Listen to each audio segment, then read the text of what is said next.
જો વિશ્વાબેન, આજે 15મી ઓગસ્ટ છે. 15મી ઓગસ્ટ એટલે આપણે ભારત દેશને આઝાદ કરવા વાળા મહાપુરુષો જે હતા, ઘણા બધા, મહાત્મા ગાંધીજીથી લઈ રાણી લક્ષ્મીબાઈ, તાત્યા ટોપે, વાસુદેવ બળવંત ફડકે, ખુદીરામ, શહીદ ભગતસિંહ, ચંદ્રશેખર, પ્રફુલ્લ ચાકી, કેટલાઓને આપણે યાદ કરી શકીએ, અસંખ્ય. આ બધાને આપણે આજે યાદ કરીએ છીએ. પણ આજે આપણે એક વાત એ કરવી છે કે ભારત છે ને એક વખત મહાસત્તા હતું, વિશ્વગુરુ હતો. વિશ્વના પ્રવાસીઓ ભારતમાં આવતા હતા, વિશ્વના પ્રવાસીઓ. તો ભારત પાસે શું હતું? મેકોલોએ, અંગ્રેજો વખતની વાત કરું, પહેલા તો હતું જ, ભવ્ય ભૂતકાળમાં આગળ તો હતું જ. મેકોલોએ એવું લખ્યું છે કે આપણી પાસે એ સમયે 5000 જેટલા ગુરુકુળો હતા. કોઈ લગભગ આમ તો પ્રત્યેક ગામે ગુરુકુળ હતી. એ તો હતું જ, પણ સાથે સાથે અંગ્રેજોએ લખેલું છે, મેકોલોએ, કે 42% વિશ્વનું ઉત્પાદનમાં 42% ઉત્પાદન માત્ર ભારત કરતું. 42%. આજે ચાઇના, જાપાન અને બીજો એક દેશ ભેળવી લે ને, 3 દેશોની ઉત્પાદન કરે ને, મોટા મોટા હારા દેશો, એટલું ભારત એક ઉત્પાદન કરતું. 33% નિકાસ, વિશ્વની જે નિકાસ થતી એમાં 33% આપણો વિશ્વ હતો નિકાસમાં. આ ભારત દેશ હતો. એક વખત અંગ્રેજો કોઈ મહેમાન થઈને કોઈની ઘરે ગયા ને, ત્યાં સોનાના સિક્કાઓ હતા. એટલે પૂછ્યું કે આ કેટલું છે તમારી પાસે? કે અમે વજન નથી કર્યું. આટલું બધું હતું. એટલે ભવ્ય ભૂતકાળ આપણે જે કહીએ ને, આપણી પાસે જો ધાતુ વિદ્યા હતી, રંગ વિદ્યા હતી. એ સમયના કરેલા રંગો છે ને, અજંટા ઇલોરા ને, એ હજુ એમ લાગે કે 8 દિવસ પહેલાના રંગ છે. એટલે રંગના એટલા બધા વૈજ્ઞાનિકો હતા. ધાતુ શાસ્ત્ર આપણે ત્યાં હતું. આપણે ત્યાં જ્યોતિષ શાસ્ત્ર જબરજસ્ત હતું. આપણે સમયની ગણતરીઓ કરતા હતા. કલા, વિકલા સુધીના સમયના માપન હતા આપણે ત્યાં. આપણે ત્યાં ખગોળ વિદ્યામાં ખૂબ જ્યોતિષ આગળ ગયેલું છે. અનેક પ્રકારના શાસ્ત્ર, આયુર્વેદ શાસ્ત્ર, તું કલ્પના કે ને, તો એટલા ધન્વંતરીનો એક ગ્રંથ છે, ચરક સંહિતા છે, આર્યાભિષેક છે, કેટલાય ગ્રંથો છે. જબરજસ્ત. જે મહાભારત કહેવાતું, મહાન ભારત કહેવાતું, વિશ્વગુરુ કહેવાતું, એ કોના કારણે? એ આપણે ખાલી માત્ર ધનની દ્રષ્ટિએ આગળ હતા ને, મરી મસાલા થતા, અંગ્રેજોને આવવું પડ્યું અહીંયા, એટલા પૂરતું નહીં. પણ આપણી પાસે એક વિશ્વ ફલકની દ્રષ્ટિ હતી. આપણી પાસે દયા, કરુણા, પ્રેમ, આ જે જીવનની ગળથુથીમાં હતું, ભારતીયોને જીવનની ગળથુથીમાં હતું. પ્રત્યેક ભારતીય એક દાર્શનિક હતું. સૌ ભારતીયોની જે જીવનશૈલી હતી એ શાસ્ત્રોને આધીન હતી.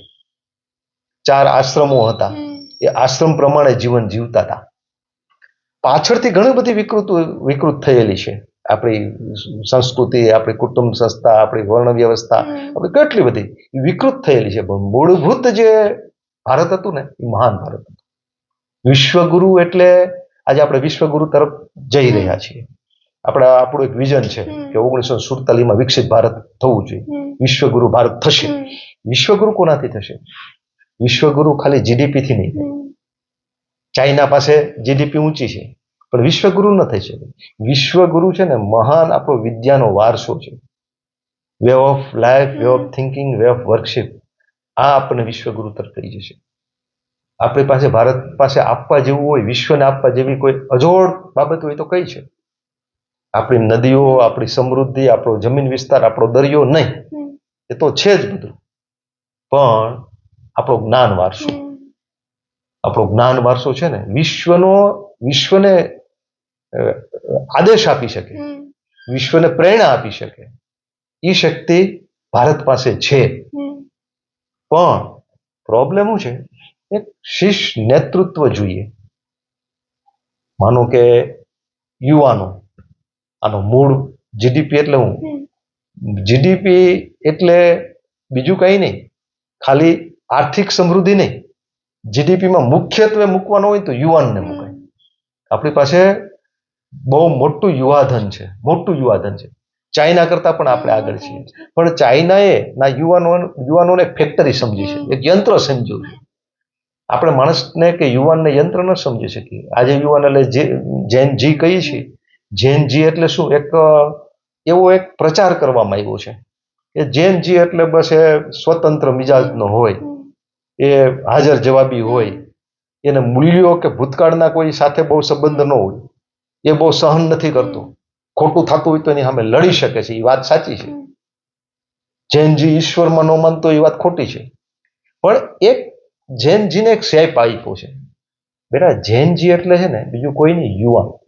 યુવાન અને યુવાન કઈ જૈનજી તો લગભગ 2000 પછીથી આવેલો શબ્દ છે. જૈનજી કઈ જૂનો પુરાણો શબ્દ નથી. પુરાણો શબ્દ છે એ યુવાન છે. બૃહદારણ્યક ઉપનિષદમાં એક શ્લોક છે, ખબર હોય તો કયો શ્લોક છે? યુવાસ્યાત સાધુ ધ્યાય બલિષ્ઠો આશિષ્ઠો દ્રઢિષ્ઠો બલિષ્ઠો. એટલે યુવાન કેવો હોવો જોઈએ? યુવાન બળવાન હોવો જોઈએ, યુવાન આશાવાન હોવો જોઈએ, આશાવાદી હોવો જોઈએ, યુવાન અધ્યયનશીલ હોવો જોઈએ, શાસ્ત્રનું અધ્યયન કરતો હોવો જોઈએ, યુવાન એ તીવ્ર બુદ્ધિનો હોવો જોઈએ, સાથે સાથે યુવાન સરળ હોવો જોઈએ, અને છેલ્લું છે ને યુવાન સજ્જન હોવો જોઈએ. સજ્જન હોવો જોઈએ. એટલે આજે આપણે ફટુકડા યુવાનો એમ કહી માંગી નાખો, તોડી નાખો, આમ કરી નાખો, તેમ કરી નાખો, એ યુવાનને ખોટો ઢાળેલો છે. શાસ્ત્રનો યુવાન કેવો હોવો જોઈએ? બૃહદારણ્યક ઉપનિષદના શ્લોકે કહેલો છે ને એવો યુવાન હોવો જોઈએ. બલિષ્ઠ, દ્રઢિષ્ઠ, આશિષ્ઠ, આ યુવાન હોવો જોઈએ. યુવાનમાં તાકાત છે. ઝવેરચંદ મેઘાણીએ એક સરસ વાત કરી હતી. કઈ? થનગડે આતમ વિંજે પાંખ, અણદીઠી ભૌમ પર યૌવન માંડે આંખ. 180 વર્ષની ઉંમરે જે ભીષ્મ પિતાએ કીધું શંખ ફીકો, ચાલો યુદ્ધ કરવા જઈએ, આ યુવાન.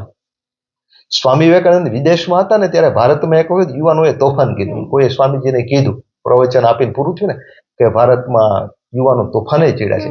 તો સ્વામીજી વિવેકાનંદ ખુશ થઈ ગયા હતા કે બહુ સારી વાત છે, યુવાનો તોફાને ચડ્યા છે, મને બહુ ગમ્યું. શા માટે? યુવાન તોફાન કરતો હોવો જોઈએ ને. ભારતનો યુવાન તોફાન નહોતો કરતો, હવે તોફાને ચડ્યો છે ને એનો અર્થ એવો કે નક્કી ક્રાંતિ થશે. યુવાન તોફાની હોય એની સામે કોઈ વાંધો નથી. યુવાન તાકાતવાળો છે, યુવાન આમ તરવડિયો હોવો જોઈએ, તોફાન કરતો હોવો જોઈએ. પણ મને આ જે જંતર મંતરમાં જે તોફાન થયા ને યુવાનોએ કર્યા ને, આંદોલનો કર્યા, ત્યારે મને એક આશા બંધાણી. કઈ આશા ખબર તને બેટા? મને એમ હતું ને કે હવે આ સોશિયલ મીડિયા આવી ગયું ને, ઇન્સ્ટાગ્રામ ને ફેસબુક ને વોટ્સએપ ને એવું બધું, તો હવે યુવાનો એમાં ગરકાવ થઈ ગયા છે. હવે યુવાનો કોઈની ક્રાંતિ નહીં કરે. હું તો ઘણી વાર કહેતો કે અંગ્રેજો આવ્યા ને ત્યારે જો આપણી પાસે સોશિયલ મીડિયા હોત ને તો કદાચ આપણે અંગ્રેજોને ભગાડી શક્યા ન હોત, બધા એક જૂથ ન થઈ શક્યો. કારણ કે આપણે ક્યાં બધા હોત? સોશિયલ મીડિયામાં હોત. આવા સોશિયલ મીડિયામાં પણ જો યુવાનો ભેગા થાય તો એ આશાની વાત છે, સારી વાત છે. હા, બની શકે યુવાનો ક્યારેક ભરમાઈ જતા હોય છે, ક્યારેક એનું શોષણ થતું હોય છે, ક્યારેક એનો હાથો થતો હોય છે, પણ આ યુવાન કેવો છે? ડિજિટલ માધ્યમથી ચાલવા વાળો છે. ખોટું બહુ એની પાસે ચાલે નહીં, એ ખુલ્લું કરે ખોટાને. યુવાન છે ને બહુ બુદ્ધિશાળી છે આજનો. તમે જુઓ, નેપાળની અંદર જુઓ, બાંગ્લાદેશની અંદર જુઓ, શ્રીલંકામાં જુઓ, યુવાનો દ્વારા ઘણા આંદોલનો થયા. ઇવન આપણે પણ એક વખત યુવાનો દ્વારા એક સરકાર, આપણી ગુજરાત રાજ્યની સરકારને બદલવી પડી હતી. સરકાર, મુખ્યમંત્રીને બદલવું પડ્યું હતું. સત્તા પલટો કરી શકે છે, એ યુવાનની તાકાત છે. આકાશ તૂટ્યું હોય ને તો યુવાનો એમ ન કે હવે ભાગવા અહીંથી, યુવાનો એમ કે ચાલો આકાશને સાંધી લઈએ. આ યુવાન છે, કાળા માથાનો માનવી કહીએ છીએ. યુવાન નદી જેવો છે, ધસમસતો પ્રવાહ છે, જ્યાં આપણે અહીંયા ભૂકા બોલાવી નાખે. પણ નદીને કેમ બંધન હોય કિનારાનું, એમ કંઈક બંધન પણ જોઈએ. એટલે જો આજનો યુવાન છે ને એની પાસે મહાન વારસો છે. ખાલી જીડીપીથી કાંઈ વિશ્વગુરુ નહીં થાય. આ યુવાન છે ની તાકાત છે. પણ યુવાનને છે ને શાસ્ત્રની દ્રષ્ટિ, આપણી જે પરંપરાઓ છે, આપણું જે મૂલ્ય છે, એને પાવવું પડે. શાસ્ત્ર આપણે તો અજોડ શાસ્ત્ર છે. મોટી ખાટલે ખોટ છે કે યુવાનને શાસ્ત્ર દોરવતું નથી, યુવાનને સોશિયલ મીડિયા દોરવી જાય છે. અને એટલે ઘણી વખત આંદોલનની અંદર ભાંગફોડ કરતા યુવાનો જોવા મળે. બની શકે એનો ઉપયોગ થતો હોય ઘણી વખત, એવું નથી. અને યુવાન છે ને એક વેપન્સ છે. યુવાન વેપન્સ છે. ઘણી વખત એ રાજકીય હાથો બની જાય. કારણ કે કોઈ ન પૂગે ને, સૂર્યનો પ્રકાશ ન પહોંચી શકતો હોય ત્યાં કવિની કલ્પના પહોંચે. એમ જ્યારે બધા જ રાજકીય હથિયારો બુઠ્ઠા થઈ જતા હોય ત્યારે ઘણી વખત યુવાનોને એક વેપન્સ બનાવવામાં આવે ને તો એ રાજકારણની અંદર એક એનો ઉપયોગ થઈ જાય, હાથો થાય. આવું બને, પણ આવું ન થાય. યુવાનો કોઈના હાથા ન બને. અને એકદમ શિસ્ત યુવાનોની અંદર આવે, નમ્રતા, વિવેક હોય. એક હાથમાં ઉપનિષદ હોય ને એક હાથમાં લેપટોપ હોય. આવો યુવાન જો આવે ને બેટા, તો આવો યુવાન ક્રાંતિ કરી શકે. આવો યુવાન જ ભારતને વિશ્વગુરુ બનાવી શકે. અને એના માટે છે ને શિષ્ટ નેતૃત્વ જોઈએ. શિષ્ટ નેતૃત્વ એટલે આપણે શું સમજીએ? સારા રાજકારણી નેતા નહીં, શિક્ષક નેતા છે. શિક્ષકે નેતા થવું પડે. સાચું દોરવણી, સાચું શિષ્ટ નેતૃત્વ શિક્ષક આપશે ને યુવાનોને કે તમે કોણ છો, તસ્ય અમૃતા પુત્રા, તમે અમૃતના પુત્ર છો, તમે કરી શકો, તમે બદલી શકો, અરે યુગને તમે પલટાવી શકો.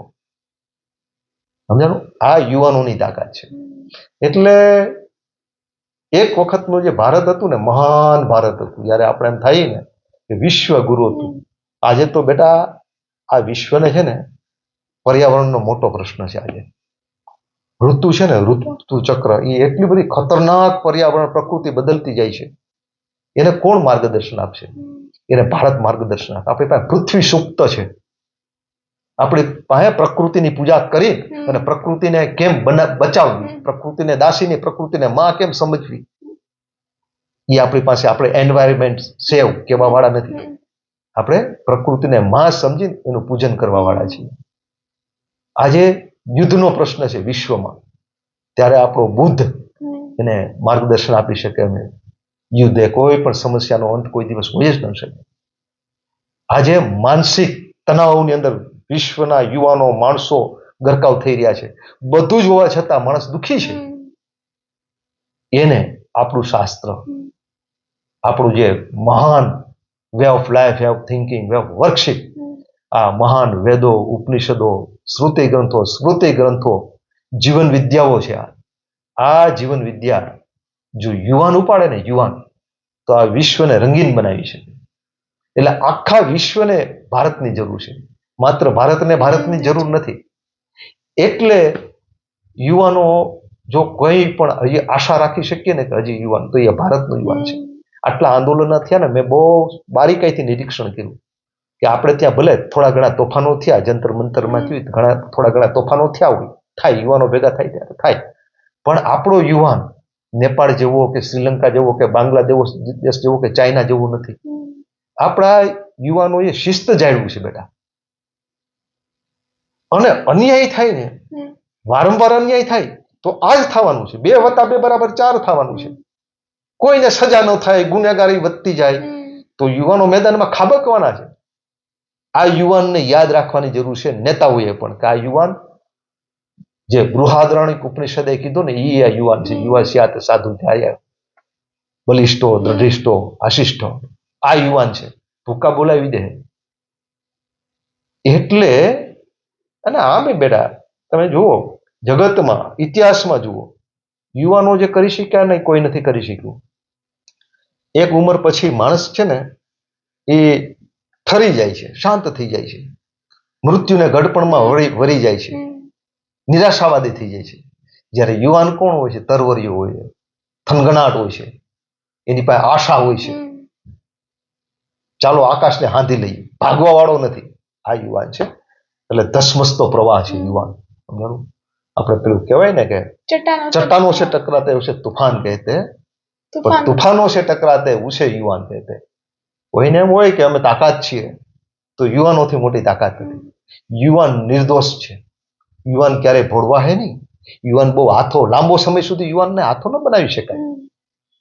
અને યુવાન તટસ્થ છે, કોઈ પાર્ટી સાથે વરેલો નથી. એ અન્યાયની સામે લડવું હોય ને તો યુવાન લડે, પણ ખાટલે મોટી ખોટ છે. આટલું બધું 16 કળાએ ખીલેલો યુવાની હોય, 15, 17, 22 વર્ષનો યુવાન હોય બેટા, એને વેદ ઉપનિષદોનું ધાવણ ન પાવામાં આવે ને, તો અટાણે ચિત્ર એવું છે કે આંખેથી જોવા વળગીએ ને તો બધું વલ્ગર દેખાય છે, કાનેથી સાંભળી બીભત્સતા સંભળાય છે. આવા સમયની અંદર યુવાનને ટકાડવાનો છે. જો યુવાન ટકી જશે ને તો ભારત ટકી જશે. સરસ. આજે 15મી ઓગસ્ટ છે. યુવાન એક આશાસ્પદ, એક આપણને કોઈ દીવાની કિરણ છે, અને એ આશાસ્પદ કિરણને જગાવવા વાળો કોઈ મહાત્મા હોય ને, તો હું શિક્ષકને ગણું છું, ગુરુને ગણું છું. એ એમની આંગળી પકડશે ને તો શિયાળિયાઓને સિંહ બનાવી દેશે. અસ્તુ જયંતિ.